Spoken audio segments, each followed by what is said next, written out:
मजुरांना किमान वेतन दिलेच पाहिजे, मजुरांना किमान वेतन दिलेच पाहिजे, किमान वेतन कायदा आमच्या हक्काचा, किमान वेतन कायदा आमच्या हक्काचा। आज अखिल भारतीय किसान सभेच्या माध्यमातून शेतकऱ्यांच्या मागण्यांसाठी विशेषतः वन हक्क कायद्याची अंमलबजावणी करावी आणि इतर 7 मागण्यांसाठी हा लॉंग मार्च मुंबईकडे निघालेला आहे।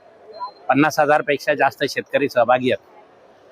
महाराष्ट्र सरकारच्या विरोधात काढण्यात आलेला हा 5वा लॉंग मार्च आहे। 2018 पासून हे आंदोलन चालू आहे।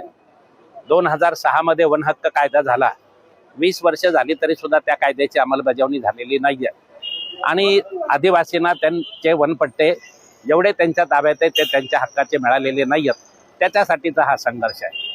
त्याचबरोबर जे गुजरातमध्ये पाणी वाहून जातं, जे महाराष्ट्राचं हक्काचं पाणी ते पाणी वळवून दुष्काळी भाग जो महाराष्ट्रातला आहे आणि स्थानिक शेतकरी त्यांना ते द्यावं याच्यासाठी गेले 25-30 वर्षापासून घोषणा चालू आहे आणि परंतु हे पाणी वळवण्याला काही सरकार प्राधान्य देत नाही आहे।